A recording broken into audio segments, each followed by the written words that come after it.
Um,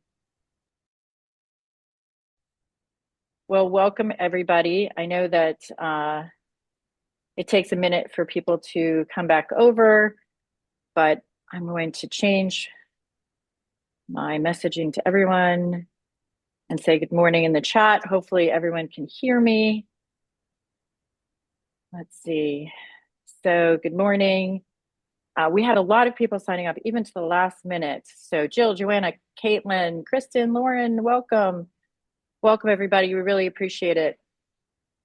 Thanks, Brendan. And let's see, it's already 9 o'clock, so that's great news. I know that people are still joining, so I'm going to just give it like one more minute. I keep seeing it tick up. So we hope everybody can hear me. If you're out there, feel free to chat. I think Brendan, yours is going to host and panelist, so you want to change your. Oh no, it's going the wrong way. That's just That's not what me. I But want. he says good morning to everybody. Very good. Okay. Well, I'm hoping everyone can hear me because I haven't seen anybody else say something. Usually people say hello in the chat. So hopefully everyone can hear. And I know you guys have said, oh, thank you, Joanna. Yay, I appreciate that. Okay. Thank you, Wanda. Thank you, everybody. Yay. Okay. So I feel better. My job is officially done. So we're all here. Perfect. Well, I want to welcome everybody to this like extraordinarily special day. Not only is it our last official webinar of the school year, but I want to say, well, and save the best for last because we had some like incredible speakers. But I have been excited about this for quite a long time. Of course, I called Brendan months and months ago and said, please, please, please make some time for us. Um, so I'm going to go ahead and just move forward with it. I am Debbie Rosen, if you don't know me, and I am one of the two owners of the StudyPro. Lindsay's in the background here somewhere. I know monitoring everything. And Lindsay Toms is the other owner of the StudyPro. There she's saying good morning. And so I'm just going to do a brief introduction. This is where I'm sitting. I won't turn my camera, but you can kind of see. This is our homework center. It is born out of the belief that a lot of kids who have executive function challenges struggle to make structure for themselves and have a hard time initiating and managing their time and transitioning between tasks. And so for kids who are in 6th through 12th grade, who at least live in this metro area and out of McLean, Virginia, we have a homework center that helps students, and it is, life changing. And that's a core of what we do. We also, of course, do executive function coaching. We're coming into summer, so we're going to talk a little bit about our courses and our coaching. But we do that as well. But what we really do is help kids believe in themselves again and climb that wall of awful that Brendan's about to talk about. And so over the summer, we really help to build the foundational skills. We are having a sneak peek, which we'll talk about, to go into what the study skills and strategies looks like. It's the first time we've ever done it. But we also do a course in writing. We do one-to-one writing coaching and math coaching, executive function coaching. It is such a great time over the summer when there isn't stress of, all of the assignments coming at you, to be able to work on some executive function skills and really reflect on what made this past year challenging. So I really hope everyone will check that out. Lindsay put the summer link in the chat. And we also have an increasingly popular AI workshops. So we do believe AI can be used for good and to help students build executive functions. And we have an interactive AI workshop where students actually do use AI to better understand, organize, plan, chunk their assignments. And so really thinking, how can I be a critical thinker in terms of what I'm asking AI to do? And that's what we're doing. And as I mentioned, if the school year was a little bit harder than we hoped that it might be this year, we do have a sneak peek into our study skills course. So we're going to show some key strategies that we teach in our study skills course, how we teach it, why it works, why people, even kids, even though they're resistant, which they almost always are, will still get a lot of benefit, and how we think it's really personalized and important for kids to learn this base set of skills. So that is going to be happening on May 19th, and that's a Tuesday night at 7:30, and we're going to send an invitation to everybody that's here. That actually might have already gone out, but we'll send another one. But what we really wanted to do was finally I think, answer some questions, burning questions that parents might have, which is, especially if my student is resistant, would they still get benefit? So, with that, I won't even talk about all these incredible attributes, Brendan, and the leadership that you've shown in the world of ADHD. I am going to talk about the fact that we are the lucky recipients of a forthcoming book that you, I know, are very excited about. That we are, I may be the second most excited person about it. Yay! I got my pre copy. I will encourage all of you to use your executive function skills and mark your calendar for September when this book is coming out. We are conspiring and hoping to have Brendan here in this local area to do a launch. And I will just say this while I'm changing slides, and I'll stop sharing so that you can start sharing. Brendan has been in the room where people are trying to understand their brain before there were people even knew there were rooms. And he has been helping uh, people like myself, people like my family, my son, for years and years, helping to understand why things are so difficult. And so he's going to share all that with you today. And I know that you guys are going to be taking a lot of notes. And with that, I'm going to turn things over to you, Brendan. Thank you so much for being here. I really Yeah, appreciate it. thank you for having me. I know you've been a cheerleader of the Wall of Awful for a while before I even knew you were a cheerleader of the Wall of Awful. I know it's a critical component of the curriculum at the Study Pro. So of course I had to make Yes. sure you got an advanced copy of the book. Yeah. And I love being here. I'm happy to be here, and we'll figure something out to get me there in person once the book is for real and out and all that kind of stuff. And in hardcover, because we only have soft covers, like a couple of lamos. Um, so yeah, I'll get my slides going here and we'll move through stuff. Let me make it super dope. The only thing I don't like about sharing it is like sometimes uh my Zoom disappears. It didn't this time, so that's good. Um, Yay. So my name is Brendan Mahan. I'm the host of the ADHD Essentials podcast, which posts intermittently at best at the moment. I posted every week for years and years and years. And then, like many of you, one of my kids had some difficulties. In his case, it was obsessive compulsive disorder because the universe was like, hey, you understand ADHD. Figure out these other letters. And that slowed us down. And then no sooner did kind of he get better. And then I bounced back from the burnout of that. And also my dad has some health stuff. And then I started writing a book. So all of that stuff means I don't post weekly anymore, although my goal is to get back to that eventually. And I'm hoping to pull that off in like July-ish, because maybe we'll see what happens. I don't know what the book stuff's going to mean. But that's the ADHD Essentials podcast. I don't know, like going on 300 episodes. So even if I don't post all the time, there's still a lot of back catalog for those of you who haven't listened to it. Today, before we start, before we even get into what we're doing and what we're talking about, I want to talk about some fundamental assumptions. First, I am not here to make things harder or put more on your plate or anything like that. That's not my job. I'm gonna do that. I don't want to, but that's the nature of things. But hopefully, in doing that, in the long run, I take things off your plate, right? Like I'm going to add some new ways to think, mostly, and maybe not like a whole lot of shifts because the study pro's already been teaching you some stuff about the wall of awful, but we're going to add some new things to that. Um, and I also want to say that you are 90% amazing and 10% not there yet. As parents, as educators, whatever your role is, I'm not here to be critical of anything that you're doing.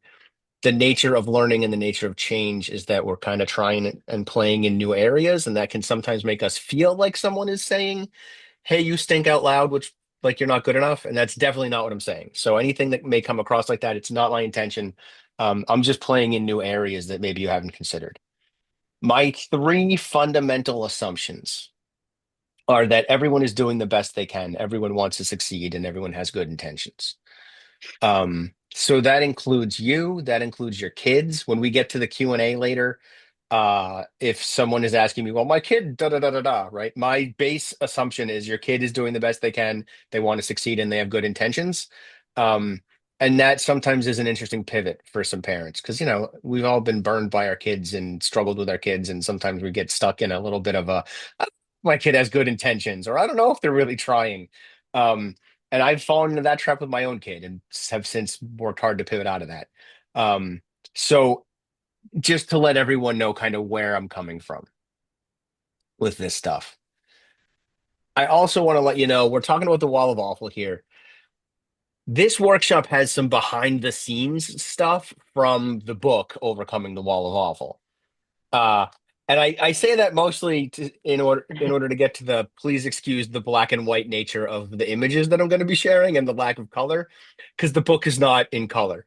And the images that I had made specifically for the book, my artist and I haven't had time to get them colorized yet. So right now there's going to be a bunch of slides that are in black and white. Just know you're seeing art literally from the book when you see those black and white issues or images. And I'll have a pre-order link at the end that's exclusive for you guys. It's only you and there's one Chad chapter that's going to get to see that pre-order link. Um, at least as far as I know, my publicist and publishers can do whatever they want. But that's kind of where I am with stuff. And if what I talked about sounds interesting, I'd love for you to order the book and check it out. So the Wall of Awful. If my slide will advance. There we go. The wall of awful is the emotional barrier that grows out of repeated failure. It prevents us from taking risks and initiating tasks. That's the gist of the wall of awful. That's in a nutshell, right? We mess up, and then when we encounter that kind of task again, we're a little bit anxious about doing it because we've made mistakes in the past related to that task. There are two things going on in the brain, two parts of the brain that we want to pay attention to when we're talking about the wall of awful. One is the prefrontal cortex. I'm sure Debbie has talked about this a ton with you and your kids. That's executive functions. That's careful decision making. It's emotional regulation. It's planning and prioritizing. It's time awareness. It's all that stuff, right? That's front of the brain. It's what we want to be using as much as possible. Then we have the limbic system. The limbic system is more emotional processing, and specifically the amygdala, which is part of the limbic system. The amygdala is concerned with safety, right? Am I safe or am I not safe? Nothing gets to the prefrontal cortex without first going through the amygdala and the limbic system. So the amygdala can hijack all of that thoughtful stuff. So when your kid comes home and they're stressed about a essay they have to write, their executive functions are not super powerful at the moment because they're being drowned out by the panic of the amygdala and the emotional processing of the limbic system. That's stress, that's anxiety, right? That's what that is. But what's interesting about stress and anxiety is we need it, right? There are healthy versions of stress called eustress.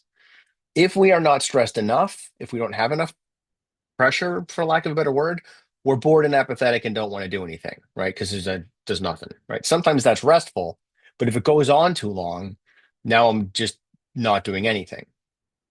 We need a little bit of eustress. We need a little bit of some kind of pressure. 2 days ago, my kids came up to me. It was after school. They were bored and they were like, "We're going to walk to the library." And I was like, "Huh?" Well, we need to train for Kempo anyway. They have a brown belt test coming up. And so we wanted to get some books. So we're going to walk to the library. And I'm like, my 17-year-old sons who have a car are going to walk to the library. So I look it up and I'm like, it's an hour and 15 minutes to walk to the library from our house. And I'm like, that's going to ruin dinner, but I don't want to tell them no. So I'm like, all right, sure, go ahead and walk to the library. Um, that was my kids just not having enough to do, right? They needed some extra use stress. They needed something happening.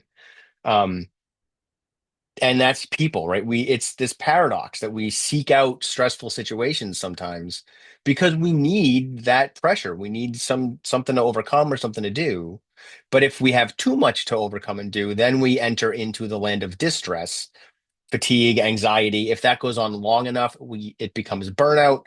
I mentioned that I burned out earlier. I had a kid with OCD who has a twin brother who had all trauma from that, and then my dad at the same time had a bunch of health issues. And I was trying to rebuild a business that had been damaged earlier from my kid with the OCD. It was awful. Like I burned out pretty hard and had to figure out how to rebuild from that. Um, that's a different workshop, but that's what happens when we get into distress and when it lasts too long. It can be just hard to do anything.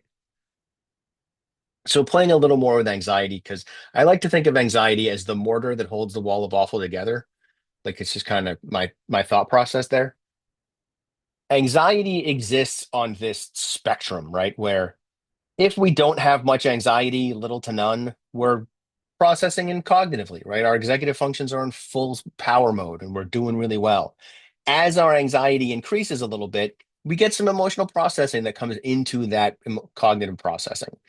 That doesn't have to be a bad thing, right? If I have to write an essay and I have a little bit of, pressure that it's due tomorrow, or I don't totally understand what I'm doing, that's going to make me perform better. And that's good. If it gets too high, right, when it starts going into 6 and 7 and maybe into 8, now the emotions are much stronger. They have a stronger hand on the wheel. They're starting to overpower the executive functioning processing and the cognitive processing. And we're bleeding into safety seeking. That's when the kid refuses to write the essay, right? Because now the essay is so stressful, it feels like a threat. And in seeking safety, they're like, I'm not doing it. I'm not gonna, I can't do it right now. Maybe I'll do it tomorrow or whatever. I'm gonna ask my teacher for an extension or something. That's safety seeking. And if we get all the way into unbearable anxiety, the emotional processing is done. It's just safety focused processing.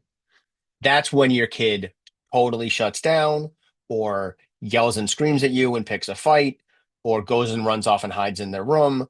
Now it's full on amygdala hijack, extreme anxiety, extreme safety seeking. That stuff can happen with a lighter touch at like a 7, 8, or 9. Up in the 9 to 10 range, that's when it feels dangerous, when it feels overwhelming, right? Instead of like, oh man, I'm worried about my kid, you're like, this whole environment feels intense because that's where my kid is. My kid is that level of stressed. Or you are that level of stress too, because we typically people's anxieties rise to the level of the person who is the most anxious in the room, unless we can use our executive functions to anchor ourselves in that moment and be more balanced. And even those of us who know how to do that literally professionally screw it up sometimes if things have been hard enough with our kid or our spouse or ourselves or life in general. So I'm not asking for perfection here. As things go up, so do they come down, right? So we're going to come back down on this executive function, on this anxiety scale as well. We come out of safety processing. We're still seeking safety, but it's more of an emotional processing land, then cognitive and emotional processing, and then just cognitive processing.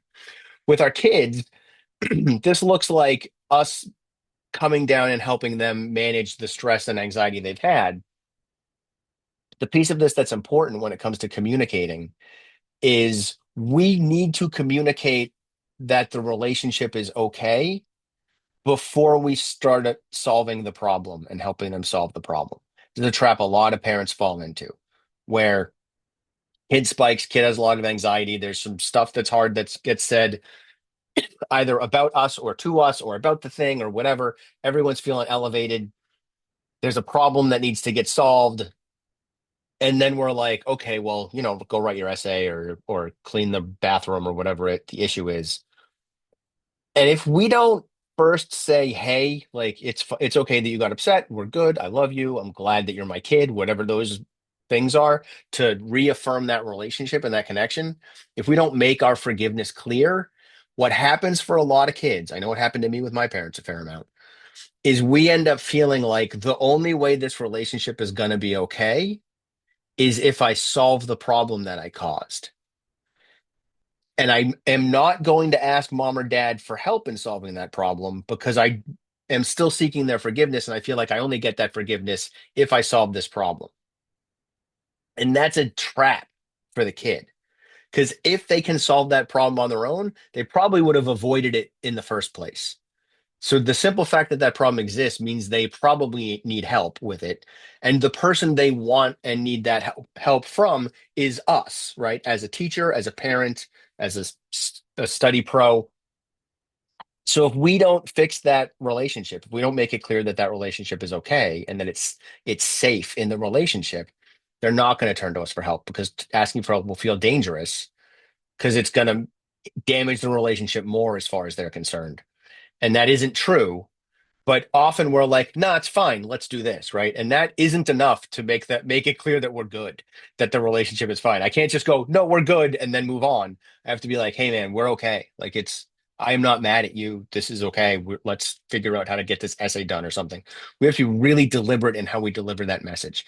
And we aren't all the time because sometimes we know we forgive them. So we assume they know too, because obviously I wouldn't be sitting here across the table from you if we weren't okay.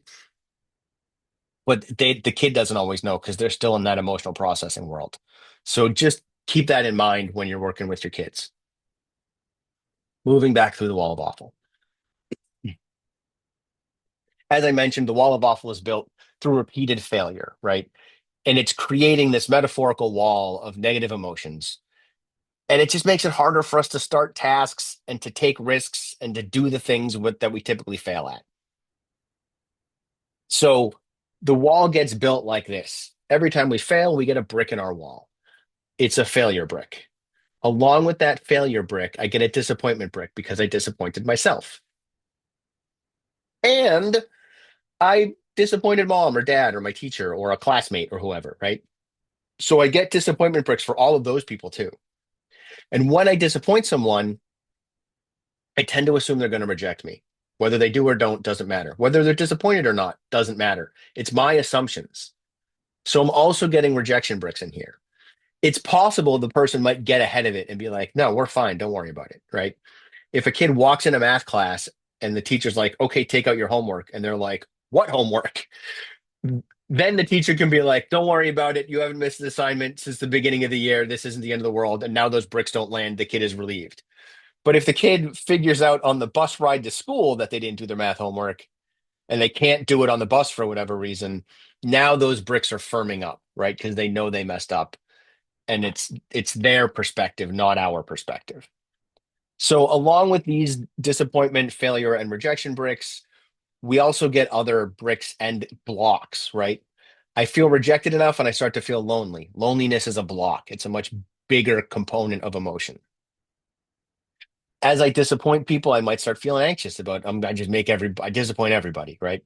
Or I'm afraid of disappointing everybody. Anxiety and fear are both blocks. I might feel guilty. Oh, I feel bad that I didn't do my homework or whatever. Guilt is a brick, but shame is a block. And the difference between guilt and shame is guilt is I feel like I made a mistake. Shame is I feel like I am the mistake. And guilt and shame can be tricky for neurodiverse people to tease apart. If I made that mistake because I have autism or ADHD or obsessive compulsive disorder or chronic anxiety or dyslexia or whatever, right? Fill in the blank. How do I not identify with it? How do I go, it's not me, right? That's a straight road to shame. The thing I do is I say sometimes the ADHD wins, and that lets me put stuff down. I had to write to my publisher yesterday about some copy on the book that I just missed, and I don't like it. There's too much fear-based language in it, and I was like, "This has to change." And she was like, "It's really late to change this." And for my benefit, I wrote in the email, sometimes the ADHD wins. That seemed to flip her, and she was like, "We'll figure it out. Don't worry." But it wasn't for her; it was for me. I was like, I got to put this down and go take a dance class with my wife. Um, so that's some language you can use with your kids. Sometimes the whatever their thing is, autism, anxiety, ADHD wins. And now we're pulling the kid away from the disorder, right? We did that a lot with Nate and his OCD. It's not Nate that was being so incredibly challenging to our household. It was his OCD, and that really helped him. It helped us. It made things a lot easier. So that depersonalization is pretty important. Um, and of course, there's worry bricks and all sorts of bricks, all these negative emotions that create these bricks in your wall. And I have to process through those emotions to get to the other side, which we'll talk about. I want to play a little bit with shame versus stress versus worry because I've used all those words. Stress is a psychological response, right? It's a reaction to current short-term concerns that are real, right? These are real things.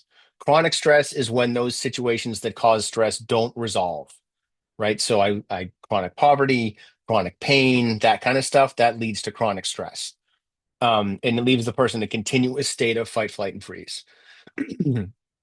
My wife has chronic pain. There's times when she's way more anxious than she probably needs to be because her head hurts and her knee hurts and her back hurts. And that is increasing her stress, right? Which is bringing her closer to the amygdala. Worry is thoughts that dwell on negativity, uncertainty, or things going wrong, aimed at a future concern that is not real, right? It might become real someday, but it's not real. um, It's a cognitive response to a threat that may or may not exist. What if I fail the test? What if I lose my job? What if the company closes? What if, right? What if we get in a car accident? All of that stuff, those are all worries.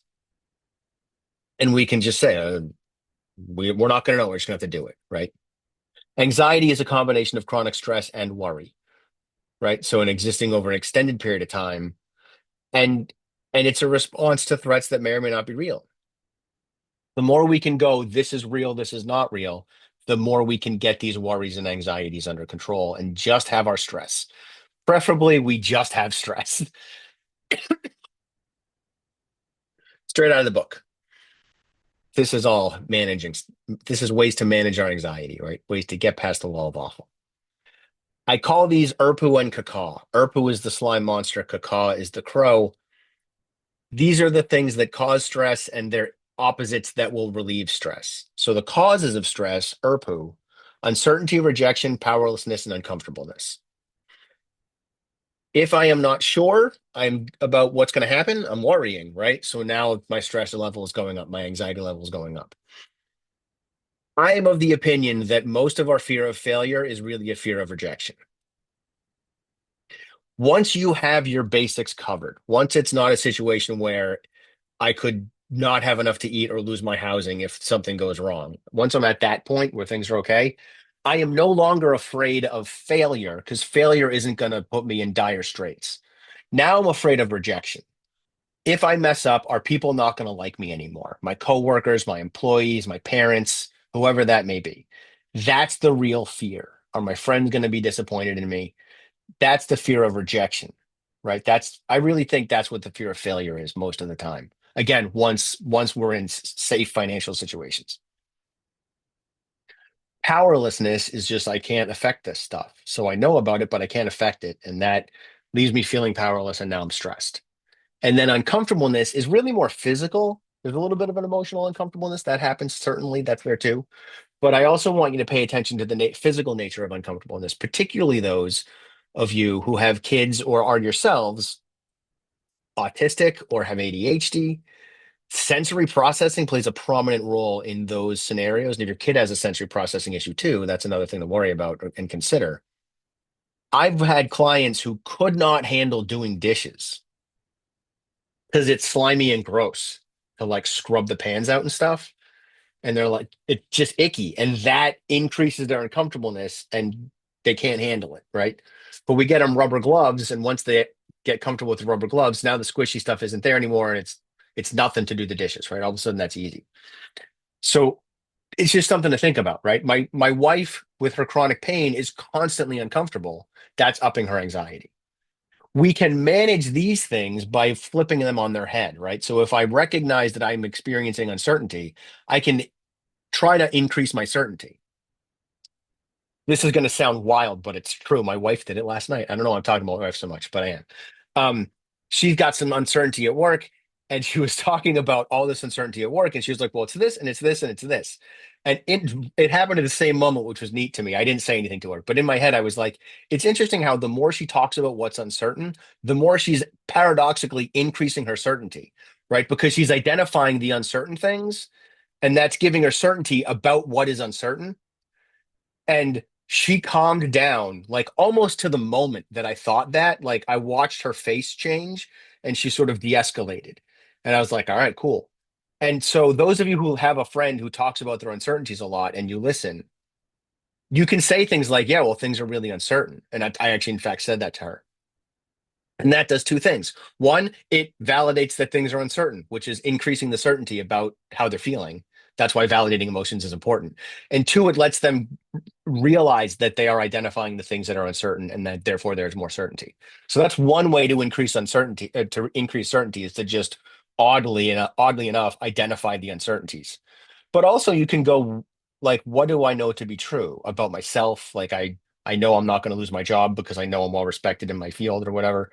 There's those things too. What have I in the past? What have I done that proves that I'm capable of handling these things? And then there's also connection, right? Like as my wife talks to me, she's feeling connected to me. So that's helping manage her anxiety too. She's not worrying about rejection in that moment. And as we talked about what she could do, we increase agency. right? So what can you do? That matters too, right? I know a lot of people who are pretty bothered by what's going on in the world right now because we're mostly powerless to deal with like, wars in Iran and stuff. But we can find the things that we are able to influence and control and focus on that stuff instead. As long as we don't go overboard, right? We don't need to like make everyone else's life hell because we have to control everything. It's not that level, but being tuned in. And then uncomfortableness, right? Like, how can I increase my well-being? Do I need to go walk in the woods? Do I need to listen to some music that brings me joy? Like, what's going to help with that? Um, so that's this Urkel and Kakar model. The little mascots are really just because this came up a lot in the book, and I wanted it something to jog people's memory. The book is not a comic book, but I wanted little mascots to jog memories for these abbreviations and things because they can get confusing. So getting past the wall of awful. People typically get past the wall of awful in five different ways. Two of them don't work, and one works but is kind of damaging. So the two that don't work are staring at it and going around it, right? If I'm staring at the wall, all I'm doing is just looking at it. I have this thing I have to do, and it's really intimidating, and I don't want to do it. Well, cool then. I can also try to go around it, right? I'm not engaging in that case. If I try to go around it, I'm also not engaging. Yeah, well, Mom, I'll do my homework, but first I want to watch an episode of Bob's Burgers and hang out with the Belchers. Okay, cool. But if it's one episode and then two episode and then three episode and really you're just watching TV and not doing your homework, that doesn't work, right? You're not really engaging. Trying to go around it. Then there's smashing through the wall. Smashing through the wall is when I pick a fight with someone, typically the person who asked me to do the thing, right? Like, hey, it's time to do your homework. Fine, I'll do my math. Shut up. Right now, I'm picking a fight with mom or dad. I'm damaging that relationship. Or instead of using anger to smash through the wall, I could use frustration to smash through the wall or anxiety to smash through. That's when I'm doing the I suck, what's wrong with me? How come I can't just do my homework? Right? The kid flips the hood up and they're being bummed. That eventually works too. But now I'm damaging my relationship with myself. So in both cases, it's not great. I apologize. I have the driest throat right now, and I'm trying not to cough for like 5 minutes at a time, but I'm going to cough. My apologies. Um, the two that work are climbing the wall and putting a door in it. Climbing a wall is slow because it means I'm sitting with my emotions and dealing with my emotions and figuring out what they are and processing them and getting ready to go from there. And putting a door in it, it works in the short term, but doesn't help me process those emotions. Putting a door in it looks like changing my emotional state. So we're going to play with these things as we move forward. Once again, these are just these things and symbols, staring at it, going around, smashing through, climbing, and putting a door in it. Here's why this image matters. To the outside observer, climbing the wall can look a lot like staring at it. If I look at my kid, sorry, if I look at my kid and I see them sitting there at the kitchen table not doing anything, or slowly taking their binders and iPads out and stuff, I might be like, oh man, they're just staring at the wall. They're not doing anything. But if they are taking things out, they're climbing. They're moving towards that homework. It's just slow. So you might want to ask them, hey, are you staring at the wall or are you climbing it? What's going on? Right? Probably they're climbing, but we can't tell because it's this internal emotional process. Putting a door in the wall looks a lot like going around it. Hey, can I watch an episode of SpongeBob SquarePants or Bob's Burgers or whatever Bob flavored show you like? And then I'll do my homework. Sure, maybe that cartoon is going to get them in the right emotional state to do their homework. But as we all know, Hulu is just going to play the next episode. And if my kid has weak executive functions, they might just get caught up in the dopamine role of TV shows and not do their homework, not because they don't want to, but because they got lost in the world of like Bikini Bottom or whatever. So if the kid wants to watch a TV show or a YouTube channel or something first, we got to do something to help them get out of that, right? So a timer, us being present and with them, whatever the case may be, that's going to avoid battles, but also get them back to homework. We just have to support those executive functions a little so they can do the thing they want to do if in fact they're what they're doing is trying to put a door on their wall. All right. So ADHD and neurodiverse motivation is different from neurotypical motivation. And it's important that we recognize that. The things that tend to motivate neurodiverse folks, this is especially true for ADHD, but it also factors into autism and other things, is in cup, right? So something that is interesting, something novel, something challenging, something urgent, or something that's linked to passions. The thing that is not here, the thing we're missing, is important. Important isn't up here. The I is interesting. And that throws a lot of parents for a loop. They start to go, but it's important. How come my kid isn't doing it? This essay is so important. This project is so important. And the kid doesn't do it and doesn't do it and doesn't do it. And then the day before it's due, suddenly they're doing it. And neurotypical parents are like, I don't what why is it always the day before that my kid does the thing? Well, because it wasn't an interesting assignment and it didn't feel challenging or novel enough and it wasn't connected to their passions because it's school. So they had to wait until it became urgent, which means it's got to be due tomorrow. I'm convinced that if we had a word for the day after tomorrow, people with ADHD would do stuff 2 days before it was due, but we don't have a word for the day after tomorrow. So we can't say it's due tomorrow or whatever. We can only say it's due tomorrow. And so we do it when it's due tomorrow. Um, some of this is emotional processing. Most of this is emotional processing. Instead of thinking prefrontal cortex, this is important, I'm thinking emotionally. Is it interesting? Is it novel? Is it challenging? Is it urgent? Is it passion linked? Right? Linked to my passion, something I'm super passionate about. That means that we got to communicate with our kids in a little bit of an emotional way, but we don't want to overdo it. Right? I don't know, man. It's doing a week. Well, it's fine. It's fine. I'm good. All right, but I'm just saying, like it's soon. That kind of I'm putting a little emotion into my voice, but I'm not overwhelming it in an effort to get that emotional communication going. Because I can communicate cognitively, prefrontal cortex, I can also communicate emotionally. And I often parents over communicate emotionally. It's still in a week, you have to get started, right? Like that's overwhelming. Right. But like, I don't know. Like I would be feeling a little anxious if I had a 5-page essay due in a week and you hadn't even started it yet, right? That that putting a little bit of emotional something in there to help them hear what you're saying without making it so loud that you're overwhelming them it's a little bit of an art more than a science. But I suspect that if you think that way and try to pay attention that way, you can figure out how to make it work with your kid. Um, I like to think of us as communicating emotionally and communicating cognitively. That's a major component of how I tend to approach communication, and it's based on where we're processing in the brain, right? That prefrontal cortex versus the amygdala and the I always forget the name of it, and the limbic system. So if I am processing in the prefrontal cortex, cool, cognitive stuff's going to work. But if I'm a little more emotional, I have to communicate with that person emotionally if they're in more of an emotional state. And folks with ADHD tend to be a little bit more emotional in their processing than cognitive. And that just means, yeah, it sounds exciting, or I would feel anxious, or you must be nervous, or that's overwhelming, or whatever, to validate those emotions, and then moving through and trying to find one of these things to motivate them with. Right. I bet you can't get that done in X amount of time. I had a kid who had to write an essay. He was behind. It was due that day, and he was staying after to do it.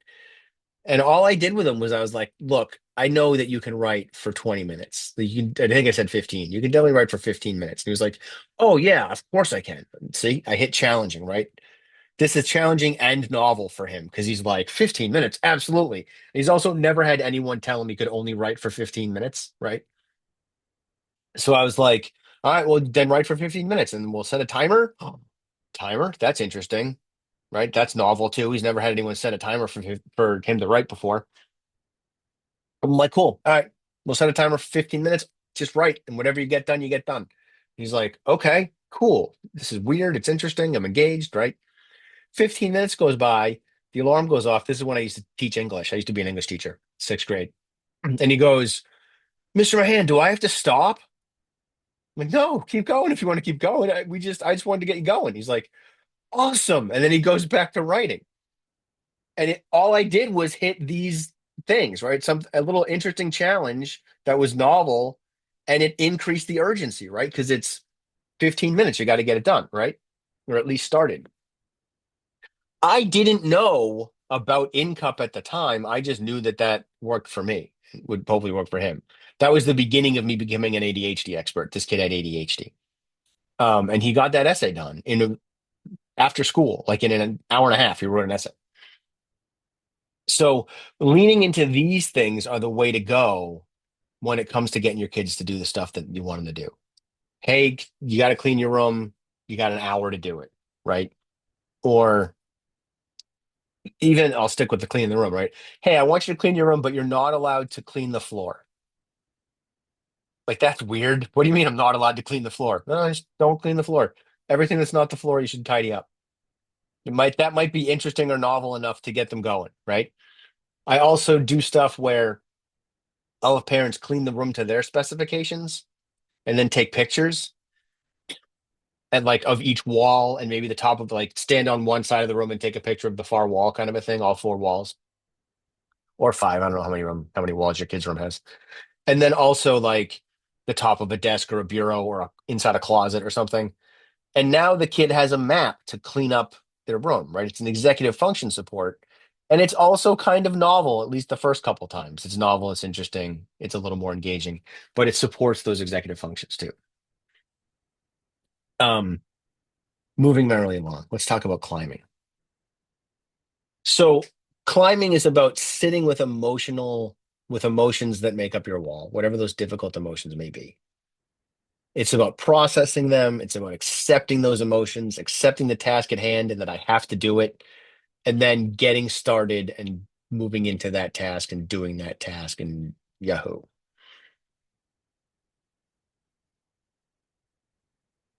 When we want to get ready to climb, right? Getting ready to climb means that we have to figure out the why. Why does this task need to get done? What is it that I have to do here? Why does it matter, right? Also, why do I have a wall for this task? The more I can figure out about why I have walls, the easier they become for me to climb because I'm increasing my skill and my strength for climbing. Then we want to soothe those emotions, right? Because nothing is getting done without some emotional regulation. So if I have my why and I know why I want to do the thing, and I can get those emotions in check, and that might mean I don't do my homework yet, right? That might mean I go and play basketball for a little while, or I take a walk in the woods, or I listen to music, or I watch an episode of SpongeBob SquarePants, or whatever, SpongeBob's Burgers, whatever the show is that you want to watch, right? But I got to get those emotions in check. It might mean I talk to my mom or dad for a little while. I hang out with them. And then I want to name and claim those emotions, right? Yeah, I feel anxious, I feel nervous, whatever. By the way, parents, some of you have walls of awful for getting your kids to do their homework in the same way that your kid has a wall of awful for doing homework. So some of you are rolling in to get your kid to do the homework. And instead of figuring out why did I have to get my kid to do their homework? Why do I have a wall for getting my kid to do their homework? And instead of trying to soothe your emotions and calm yourself and balance yourself and regulate yourself and name and claim those emotions, yeah, I get really frustrated and scared when homework time comes around because I'm afraid that my kid is never going to learn how to do their homework. And that's totally overwhelming because that means they're going to like end up homeless in a gutter somewhere, which is not true, but we tend to catastrophize our thoughts. So I'm rolling in to ask my kid to do their homework. I have a wall of awful for getting them to do their homework that I maybe don't even realize I have. And I'm not doing any of this stuff. So what do? I still have to ask my kid to do their homework. I smash, right? And that's what I'm like, just do your homework, brah, right? That's me smashing through my wall and trying to have so much energy to smash through my wall that it continues into my kid and smashes my kid's wall too, and just gets my kid to do their homework. And it does not work. It just damages our relationships with our kids. So know that if we are confronting a wall of awful that we are unaware of, odds are we're going to smash through it if it's something that's got to get done because we're not using the skilled options of putting a door in it or climbing it. Just be aware of that and wonder about the times in your life when you're encountering a wall, maybe with your kid, maybe at work, maybe with your spouse, could be kind of any situation. Think about when those things might be happening and how can you engage with them in a new way that's maybe a little bit more effective. While we're here, I want to play with this little emotion wheel. We've got a few different angles on it, right? Comfortable emotions, uncomfortable emotions, activating emotions, and slowing emotions. If the emotion is activating and comfortable, it's probably putting a door in the wall. This is assuming that there is a wall. If there's no wall, then this particular emotion wheel doesn't count, doesn't apply. But if there is a wall, right, the activating and comfortable emotions are going to probably put a door in it, right? If I can get myself excited or my kid excited, if I can get my kid engaged, if I can get curiosity rolling, now I'm putting a door in that wall. I'm changing my emotional state. I'm moving through. We're going to talk about doors in a minute. Um, if it's more of a slow emotion, but it's still comfortable, I'm probably climbing it, right? I'm getting my emotions balanced so I can move into the next thing. So if I'm being thoughtful, if I'm being calm and reflective, those are all a little slower, but also I'm climbing and it's useful too. Just means it's going to take a little longer. Curious can kind of go either way. Curious and reflective are sort of close, right? If, on the other hand, I'm activating and uncomfortable, I'm going to end up smashing. So if I have a really energetic emotion, but it's not a comfortable one, angry, defensive, jealous, anxious, odds are I'm going to smash internally or externally, depending on whether I'm being asked to do this by someone or I'm trying to get myself going myself. And if it's slowing and uncomfortable, I'm probably staring or going around the wall, right? I'm avoiding this, right? So if I'm confused, if I'm bored, if I'm embarrassed, those kinds of emotions are going to lead to avoidance either by not doing anything or by going and doing something else. I also want to add, because I didn't earlier, let me hop back to that wall, that image real quick. Smash, go around, and stare are fight, flight, and freeze. It's the stress response that we talk about, right? So fight is smash, flight is go around, and freeze is stare.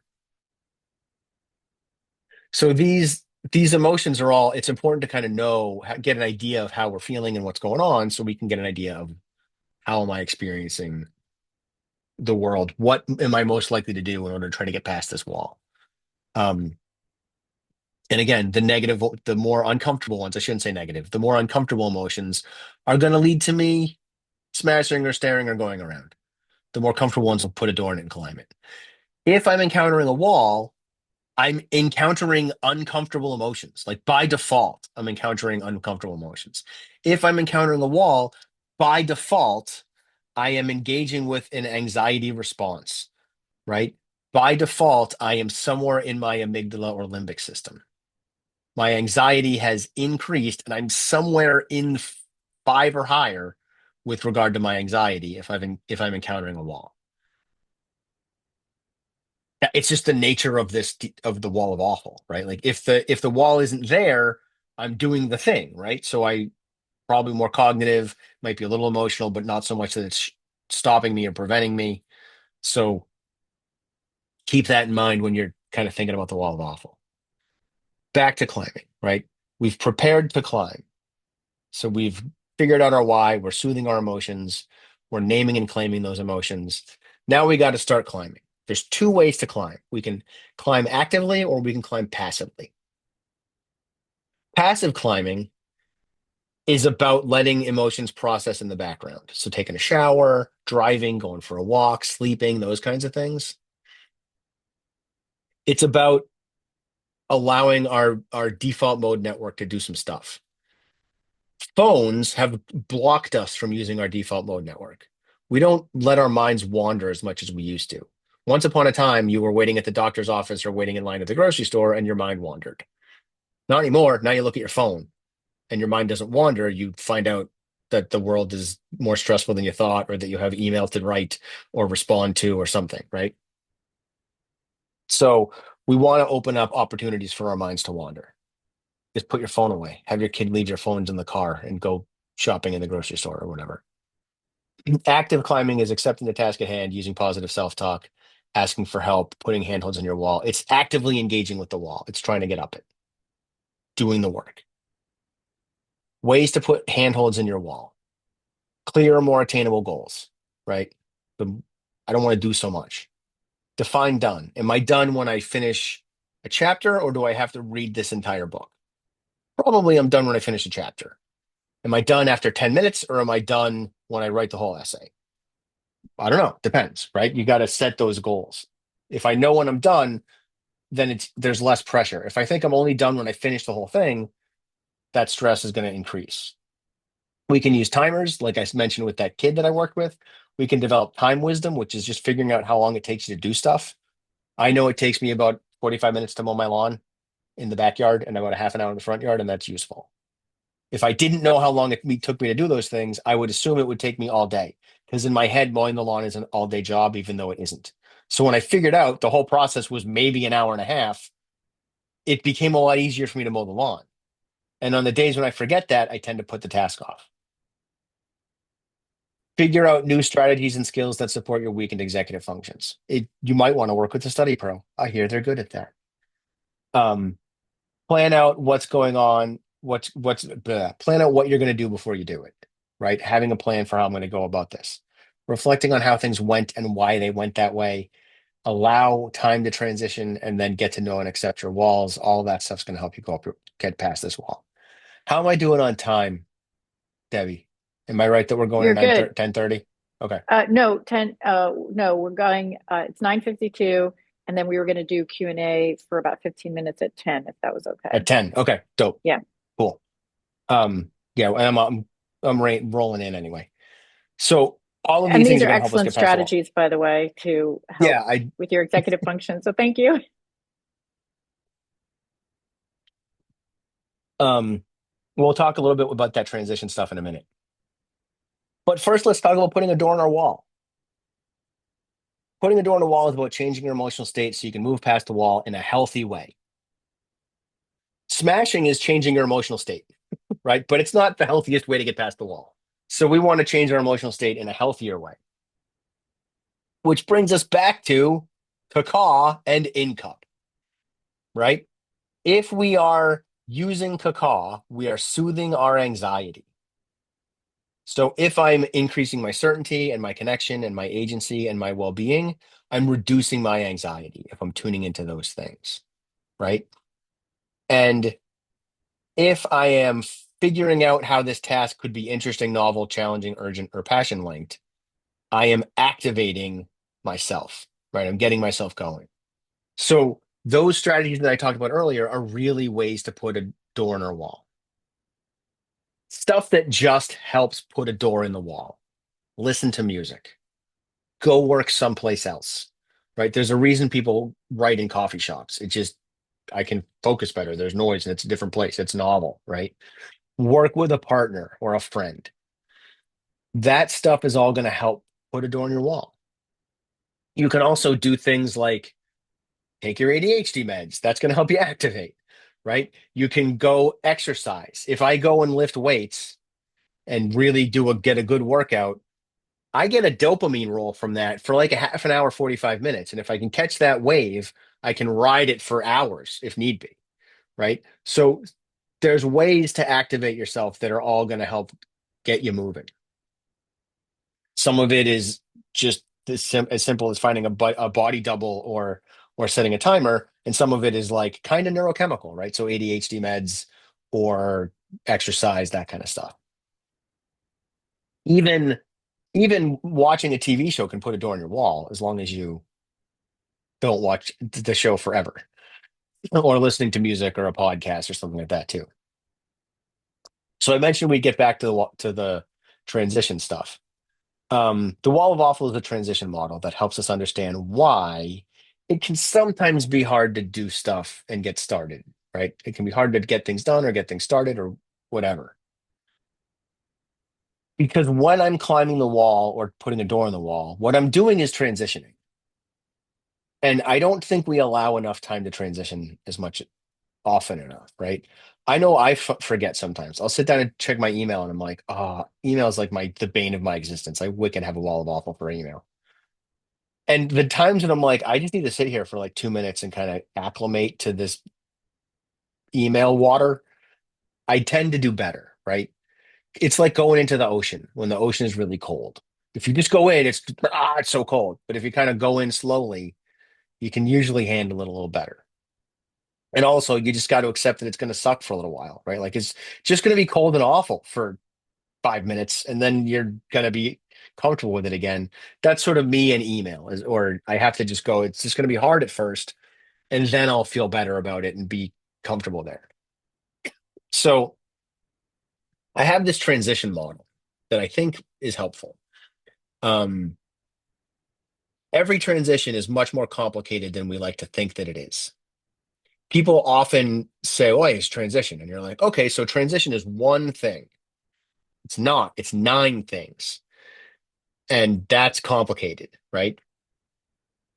So every time we transition, we have to transition out of the thing that we're doing, navigate a gap of some sort, and then transition into whatever is coming next. Okay. That's one, two, three steps. And the doors are kind of the actual transition. So it's one transition from the thing I'm doing into the gap, and then I have to transition again from the gap into the thing that's next. So it's three parts, but two transitions for transition. I also have to transition physically, emotionally, and cognitively for every single transition that I make. So every transition is physical out of what I'm doing through a gap and then into what is next.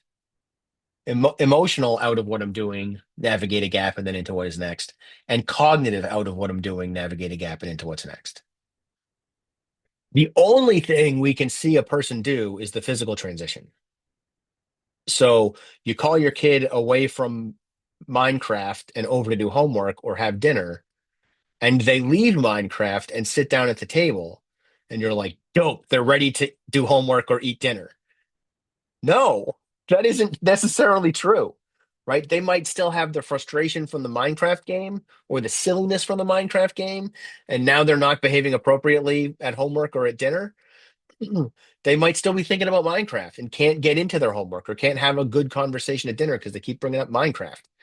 So we have to allow time for that.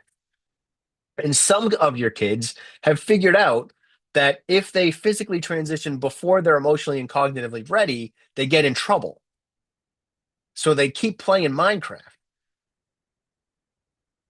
because that's at least then they're getting in trouble for Minecraft and it's not because they're a jerk, right? I worked with a kid who was like that. He had slow cognitive processing power. I was going to do a school thing, consult on an IEP, and they wanted me to do a home visit first. And I'd never done a home visit with this kid. I'd only worked with parents. The kid had never met me. And I was like, okay, sure. I was there for 45 minutes and he was in his room for a half an hour. And the parents were like, we're so sorry. We can't believe he won't come out of his room. And I'm like, no, this makes complete sense. And they were like, what do you mean? And I was like, well, he's nervous about meeting me and he needs to cognitively prepare himself to balance those emotions, but he has slow cognitive processing power.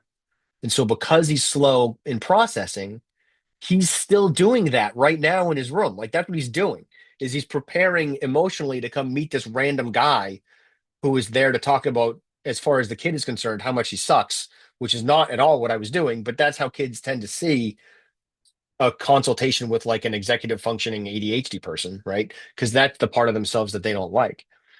So I'm like, yeah, of course. And once he came out, everything went fine. And when I explained that to mom and dad, they understood it and went a lot more smoothly. But it's a thing to consider. Um, so allow time for transition and recognize that they're big and complicated. Again, the wall of awful is a model that helps make the abstract concept of negative emotional associations more concrete. It helps us discuss difficult emotions with the important people in our lives. And that's what we want to be doing here, right? So a question I get all the time is how do I break down the wall of awful? My answer is you don't. And that sounds terrible, but hear me out. If we start going, oh, I made my wall of awful's gone. I don't have it anymore. The risk is that you got some kind of life change and all of a sudden that wall of awful comes back up again and you don't identify it for what it is, or you feel defeated because you thought you beat that wall and now it's back. So I don't like that idea. I like the idea that you get stronger and the climb becomes less challenging. I like that a lot more, right? The wall is still there, but yesterday's workout has become tomorrow's warm up or today's warm up, right?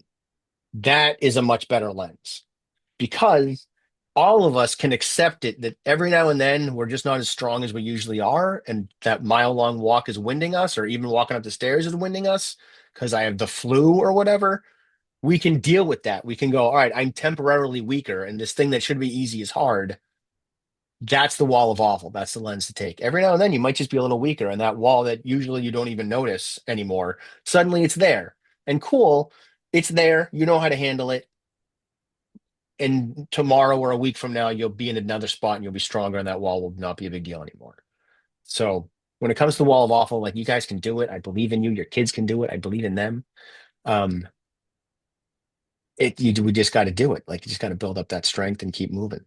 Um, so this is that executive exclusive pre-order link I promised. There's two versions. One is that little QR code. The other one is a link that you can't actually click on, but I can stick it into the chat. I think if I can figure out how. There we go. There is the link in the chat. If this is something interesting to you, if it's not, that's okay. Like no pressure. Do whatever you want.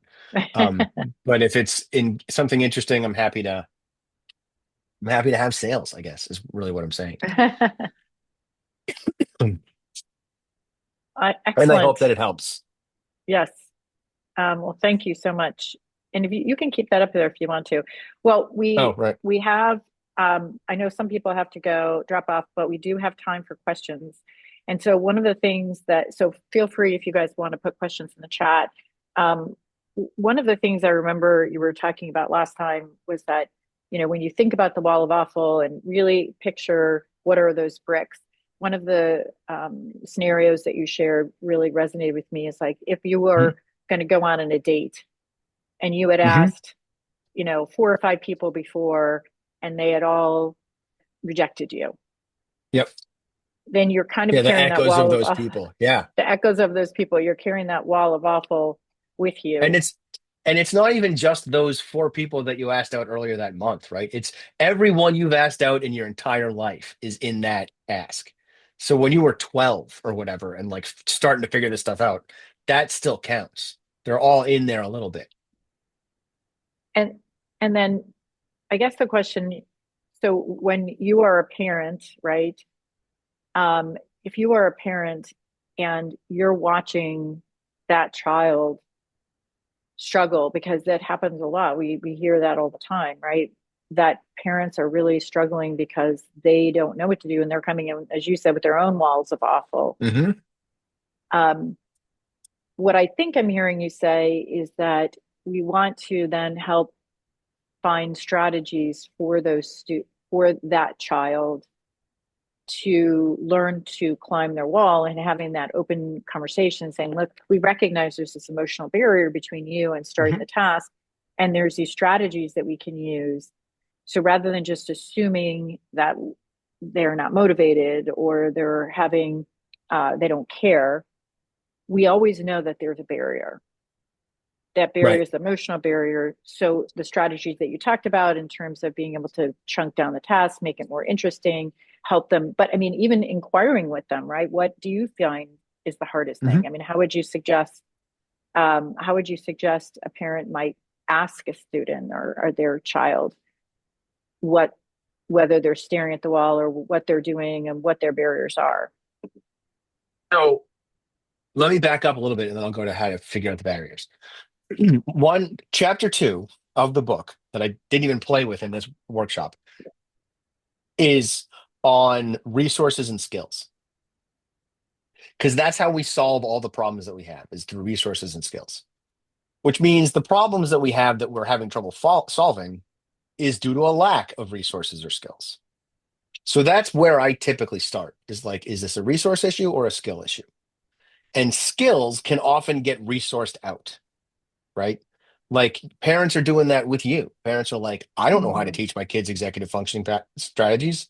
I don't have that skill, but I can hire the study pro people to do that for me, right?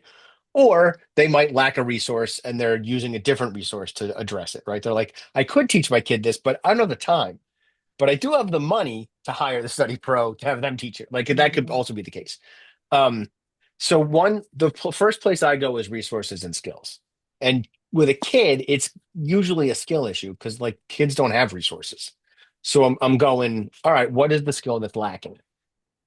And how can I figure out how to get that imparted upon them? And that's then I go to resources usually. Because like and Hmm. it's I start with the school, right? Like can is the IEP 504, guidance counseling, study skills class, that kind of stuff. If that doesn't work, then I would go to someone like you after school to either further support what school is doing or get as a workaround because school can't provide that. Um, Hmm. and and also at home, right? Like I'm paying attention to how am I teaching my kids. And I've figured out over the course of my life, like the stuff that I've done wrong, right? Like Gavin has this wicked wall of awful for any sort of computer thing. Like I have to create an account to do this thing. And it's because when he was really aware of me doing that stuff was also when Nate was having this massive OCD thing and shutting our family down. And I had no patience at all for any kind of account fix repair thing because I was at my limit. And I was like, oh crap, I taught get that to Gavin. Like I didn't mean to. It's just we had like a year there, which was right when he was in seventh, eighth grade and is going to pick up on this stuff, that everything was wicked hard. So now I have to unteach him that and be like, dude, that was a me thing. And also be really patient when I do engage with those things. So I'm unteaching that emotional response for him because he needs the Hmm. skill of being able to do those things. But and there's also like I define resources wicked broadly. So like neurochemicals are resources. My ADHD meds are a resource. So there's that Hmm. too, right? Like my kid, maybe that's the thing my kid needs. Um, um, There was a question, I don't know if you're looking into questions, yep. but is it possible for a child to have an emotional barrier which doesn't allow them to accept feedback, no matter how positive, Hmm. or I guess that's Yeah. the, no matter how positive feedback doesn't allow, how might you work through a child accepting feedback? I start with we are fine. Because a lot of the time, the trouble with feedback for a kid is it feels like rejection, especially if they've got sensitivity to rejection. So I'm not jumping right into feedback. I'm like, all right, bud, Hmm. we got to talk about fill in the blank, right? You're not going to like it. I own that up front. That's me validating their emotions, right? This is not going to be a fun conversation. But remember, I love you, man. The whole reason we're having this conversation is because I love you and I want to support you and I want to help you do better. So blah blah blah, blah, right? Like that. As much as as for as long as I need to play there, I'm going to play in that land Hmm. of like one, we have to have this conversation. Two, this conversation is not me telling you that I don't love you, that you're not good enough. Like that's not what this conversation is about. This conversation is about like you got to do your homework or clean your room or whatever. Um, Hmm. and and I also like depending on how strong that response is, because my kids have had those strong responses sometimes too. And I'll say to them, look, but at some point we have to talk about blah blah blah, and we need to talk about it by the end of the week or before the weekend is over or whatever, right? Or at the end of the day or after by the time you go to bed tomorrow or whatever. I'll give them some window that is an appropriate length of time for how strong of an emotional response I think they're having and how good their executive functions are. Because if I give them a week and they're going to forget about it tomorrow, those other 5 days aren't useful, right? Because it's they forgot. Um, so I'll do it that way so that they have some measure of control. Because often I call it asymmetrical communication, where and it happens in any kind of relationship, right? I am going to talk to you about something. I've thought it out and have my points ready to go. And I'm like, hey, Debbie, we have to talk about blah. And you're like, what? Like, what do you mean? I don't have any idea what this is or why we have to talk about it or what's going on. And you have like a PowerPoint presentation, and this is overwhelming, right? So some of it's that is I want to give my kids time to formulate their thoughts. And if my kids are older and they are, I might send them a text message and be like, hey, we got to talk about da da da da da. Here's some of the thoughts I'm having, or all the thoughts I'm Hmm. having. I just want you to be ready to go when we have the conversation and send it off. And now they can have a strong emotional response to that away from me. I'm going to be careful about when I send it. I'm not going to send it like if they're out with their friends. I'm not going to be like, let me ruin your good time. Um, Hmm. but at least if I know if I know what's up, I'm going to try to send it at a time when they can receive it and have whatever emotional response they have in a safe way. Um, but that gives them the ability to receive the feedback a little more effectively. Hmm. But it sounds like, I guess as we're wrapping up here in the last couple minutes, if you were to share with these parents any one thing that they can do now that they would have done differently by understanding why what seems like easy tasks are so hard, because we have this non-visible emotional wall of awful Mhm. that actually causes our own children or maybe ourselves to feel that shame, that blame, that rejection, all of those things that builds and continues to build over time. What would you say the main takeaway would be for them in terms of what they can do now to help support their students with this knowledge? One, it's normal. Everybody's got a wall of waffle for something. Everyone has stuff they don't want to do, don't Taxes. like to do. Yeah, right. Taxes are a great example. Um, like a kid's wall of waffle seems silly because we are playing on a different tier than they are, right? For them, cleaning their room is hard. Homework is hard. And some of us are like, it's not taxes, it's not balancing a budget, it's not keeping a business going, it's not cleaning the whole house, right? It's not that stuff. It's just make your bed. That's all I want. You just all you have to do is make your bed, right? But if you think about it like a video game, for those of you who have heard about video games from your kids or play them yourselves, the stuff you do in the beginning of a video game is so easy if you've already beaten that video game and are like at the end of it, right? But our kids are just starting the video game. Like they're just figuring this stuff out.